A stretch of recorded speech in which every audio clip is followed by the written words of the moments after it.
Hello, welcome to Educational Relevance. My name is Bryan Wright. I'm currently an adjunct professor at Concordia University. I'm also 28 years as a high school or secondary school administrator. With me is Mark McBeth, who's an esteemed educator in his own right, educator, author. Today, we're going to continue our series on the Turnaround 4C plan and talk about school climate. Now, we talk about the 4C plan being climate, culture, curriculum, and connections. We discussed that, and we discussed each one of them. Last week, we discussed climate, and we want to make sure we really bring it to climate today. So last week, we talked about our codes, and we thought how important code was developing a climate in the building. Climate, we talked about who we are. So that being said, I want to discuss my code right now. My code is respect is earned, not just given, but common courtesy demanded of all. And Mark, learning first. And then I build off of that with rigor, relevance, relationships builds result. Thank you, Mark. So once the leader knows his or her code, establishing, strengthening, and maintaining a positive climate in the organization is the first step. So what we're going to talk about discussion points today on building that school climate and why it's so important that you have that climate ready to go. So the first thing we're going to talk about is to get students need to feel safe in their environment. That's why we want to make sure we start with climate instead of curriculum. All right. And the whole idea is to make sure that learning can take place so students feel comfortable or safe in that environment so they can learn that they're going straight to curriculum. Mark, I want to make sure I ask you about your opinion and thoughts on that idea and process. And maybe you can talk to maybe some research-based strategies from that. Yeah, well, I think one of the things when we think about climate is that we don't need to deal with climate if things are already comprehensive. The school's discipline records are in really good order. There's very few discipline issues, good attendance. Those things mean the climate's in place.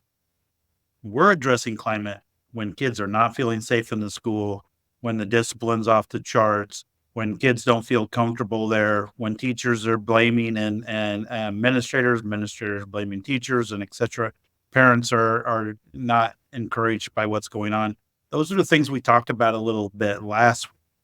So when we're talking about climate, we're talking about the environment that exists inside that school. We're talking about the safety, the overall type of relationships with kids. When we think about researchers, Bryan, all they're doing is validating what you and I have been doing for years. I mean, seriously, you and I have been in and out of that system. I've used research to give validation to what I'm doing, but in reality, you and I did it by gut feel. We just say, hey, what does kids need? What's going on? Hey, let's deal with this first. Climate is first. So we have to establish things that deal with discipline, attendance, daily procedures, and the environment of that school. So one of the things I'll jump into a school that had really bad discipline that I went in. It was lots of gang related type stuff going on. Kids were coming to the office for everything under the sun. Discipline for the students was hit and miss across the board of how they would get their consequences and et cetera. And one of the things I did was I sat down with the school management team, and they're a perfect team to build things around the environment that's going on in the school. And we started talking about frustrations with discipline and et cetera. And we created a tool called the discipline matrix. And from there, what we did was we established procedures and methodologies for teachers in the classroom, how to deal with kids' behavior in the classroom, hallways, and et cetera, and how they could interact with those kids. And then what those procedures were when they hit the office. What happens when an assistant principal gets the kid? It's the same thing you and I would do because we look at the matrix and we say, oh, here's the plan. It says this, it says this. And then the student already knows the rules. That's the way it is. It helps establish climate because it helps create consistency and expectations. Now, for me, we created the tool. It worked great. You've taken that tool and given it to hundreds of school administrators with all the people going through your classes as a professor and et cetera. You used it in schools. Talk a little bit about how you've evolved that to actually deal with climate. But thanks, Mark. Well, two things we did. And first of all, you're absolutely right. When you presented that to me a few years ago, I'm like, hey, this is pretty good. Let's see how we can build upon it and hopefully work with this thing within the same framework of the school they had. So we started building a 5-step plan. With 5-step plan, something we incorporated into the matrix, and it was basically a progressive discipline, giving students and teachers 5 steps that they can put in before they wrote a office referral form or something to us, disciplinary form, so they have opportunity to work with that student. They can find ways to, alongside that student, so they can find success before the school administration could deal with that student. That's the first thing. But then the second thing, what we did, we changed what we were talking about in the classroom. And that's where it's so fun. We discussed norms instead of rules. We always say rules are meant to be broken, norms are meant to be followed. And what that did was that we established ideas so teachers, along with the students, can set up norms themselves under the guise of our matrix. So they can say, hey, this is what we're doing in this classroom. This is how we're going to make it work, so that the whole idea and the whole thing we're talking about is student success and how that works out. And Mark, I want to make sure I bring it back to you, throw it back to you, because, and we're ping-ponging here, I love this, but talking about why it's more student success and student focus than it is any adults. Yeah, well, it goes right back to our codes, right? Student learning first, and the student is our product. I mean, we're like anybody else on an assembly line in a factory. We're producing a product, and our students are our product. But it's really important that kids feel that safety, that security. I used to work at an alternative school in Quincy, Illinois, and the kids were there for several different reasons why they were there. But one of the things that kids would say was, people don't love me, people don't care for me because I can do whatever I want. I can go out and I can be out until 2:00 in the morning. Nobody cares, right? They want rules. Even the most challenging kids want rules. They want expectations. They want to know what they're going to be held accountable for. And we talked about this offline earlier a little bit about how a lot of our schools are still stuck in this need for climate due to COVID. And it's because of the situation that they were thrown into to be homeschooled and et cetera. And so now that environment's changed. Could you talk a little bit about that? Go ahead and add on to that a little bit. We always had a statement. It was some schools I was in since the COVID time, because I was administrator in 4 different schools since that time. We were talking about having 2024 problems and 2018 solutions for those 2024 problems.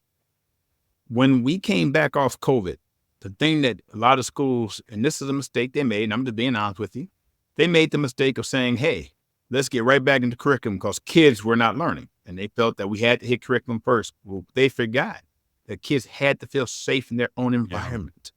So if they felt safe in the school, then they could learn what you were doing. But they had to feel safe because they missed their socialization aspects about school, amongst other things. Their friends, the whole idea about working together, the whole idea about getting used to the teacher and trying to follow through with those rules and norms we're talking about. These are things that those students did not have. And so when we get back into schools, we had to make sure we establish those again. And the successful schools since COVID did exactly that. They reestablished having those norms, having kids feel good about who they are, establishing that safety environment. Then what they found out once they did that, kids were willing to learn what was being taught. And a lot of kids started getting more and more successful. And as you saw it gradually since COVID, more schools are going right back to understanding that climate is so important in their building. They want to achieve that next step. And make sure I also say this to you, Mark, since we're talking about this. We want to make sure we discuss how climate has to be just the first step. And how we're talking about how climate is going to be there, and then we have to make sure we establish culture. But, before we start talking about that, let's talk about schools with reputations. But you said something earlier, and I want to bring back with what you're saying. You mentioned at-risk school. And I was at a North Suburban school. I thought out here in this area I'm at, and I thought we did the Discipline Matrix there. We found success there as well. And again, so this program we're talking about can be utilized effectively, not just in at-risk schools, but in any school that feels that they want to improve on their climate. What do you think about what I just said? And I totally agree. I mean, sometimes, where we really want to be in school improvement. It is really doing analysis, design, new practice, monitoring the results, and starting all. Just this figure eight infinity model of what we're doing. Sometimes we have to slow down just a little to go back to the design phase and say, hey, some of the climate issues. It was that statement you made last time, the 5-step rule. You step into the building, 5 steps, you determine the climate of that building pretty quick. And if you're doing that, or you're starting to get complaints, or kids aren't still feeling free, or you're starting to see discipline escalating for some reason, you go back and you redevelop, you reanalyze. That's the difference between people like you and I, Brian, and some other school administrators, is that we're always analyzing what's going on today and where does that put us at. So when we're going into a turnaround school, it's pretty obvious that there's issues where they wouldn't have called you or I anyway, over the years. But the thing is, when we go in, we're analyzing, and then we're saying, oh, okay, now I've established climate. Now I'm going to move the culture. Now I'm going to move the curriculum. We're analyzing data to determine that. And at any point we think we're ready, you talk about building plan, which always have timelines. Sometimes you might say, well, in 6 months, I'm going to have my climate established. But at 6 months, the data says, nope, haven't made it yet. Then you don't just move to curriculum. You still are going, we got to work a little bit more. I can be working on culture, but I really still need to work on my climate. That's the difference of why we're constantly analyzing. And that's what's really, really important, is that analysis of looking at the picture of where we're at and where we're going. That's when you determine whether we need to be working in climate or not, even if we're an established school. And that's why the discipline matrix is a great tool, because it can be adjusted. Like you said, you've adjusted it several times based on what was going on in that school. You brought some good things up, and because when we talk about climate, what we look for as well, we look for short wins, immediate wins, short wins, so we can say, hey, it's working. We get some really short, quick win. But the whole idea about short, quick win, we'll take them because we think they're always good to have short, immediate wins that people see that's going on and they feel supportive, but they see the wins happening. But the whole idea is that those wins are just a beginning. We want to make sure that when we talk about climate, let's talk about culture right now in this short time. Climate is great the first year. You'll get those wins. You'll get raise and test scores. We've talked about that. You'll get these things. And in schools I've been in, we've seen these success and what's going on in the schools. But then we got to talk about things that then have to become embedded. Start working on culture. And you did talk about the 5 steps into your school building. What culture? What do you see? That becomes part of the culture. And that's what we're just talking about. The climate is making sure you take the test. The culture is what they see. And what do you do after that? And that's what we were just talking about last week. So, Mark, I agree with you, especially about that, about short-term wins, good things that are happening. But also, let's talk about what we're going to do when we talk about culture next time we discuss our turnaround 4C plan. Yeah. So I think, one of the things when we're looking at leadership, we're looking at structure and the climate. Then we're going to make a shift. We're going to feel differences. We're going to see those small wins that you're talking about. And when we do, and we start hearing people talking about student learning, when they start saying, hey, I'm not just trying, we want to do something different. We really want to move.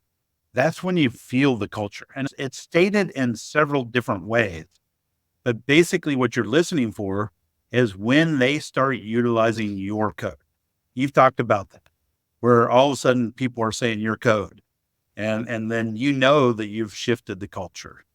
And when that culture shifts, we start to work on way more extensive student learning structure, really putting student learning out there. We start focusing on our professional development.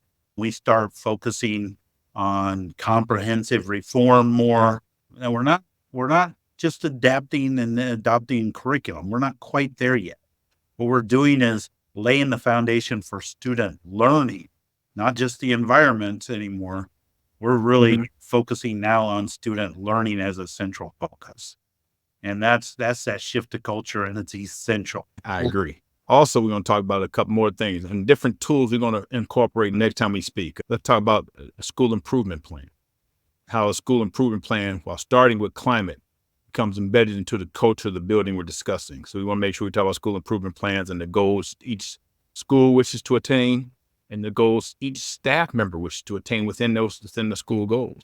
We also want to talk about how we want to connect the community. And we know, and a quick synopsis for climate, for example, I used to always go into the community before I even took the job. I wanted to go see what community it was, how they felt about the school, how they felt about the reputation of the school, what they thought was right about the school, what they felt about was wrong about the school. I always, before I took a position, I always went into the community to see what the community felt about the program. So as we're doing that, we can talk about a parent 5x5 contract. We can talk about how we're going to incorporate that and how that works on building not just climate, but being embedded into the culture as well. So I'm thinking along different avenues that we're going to take this thing, Mark, and take this around 4CPlan for a spin. So, sir, are you ready to go? Yeah, definitely. Yep. One of the things I'll just reemphasize with what you just said, Bryan, is everything I've ever noticed about you that was impressive above and beyond is your involvement in the community. And we're talking about urban, big schools where you're still heavily involved in the community. It's not just a rural school, because rural school principals often get engaged in the community, but you are engaged in them. You're bringing parents in. There was a program, and I can't remember exactly what it was called, that you are engaging these parents in the educational system. And all those things I think are worthy of a conversation. It might even be a whole nother session by itself. So there's so much more to climate than what we have for 18 minutes, but your shift to the culture conversation is great, and I am ready for culture next. Well, I tell you what, let's do it this way. First of all, as always, you can look for our email addresses in the comments section below. Anybody can get in contact with either one of us. We're more than happy to speak to you about climate and at the same time to turn around 4CPlan. Mark, as always, man, thank you for coming and joining us today. I think we had a great conversation. We look forward to speaking about culture next time we meet. Take care, my friend.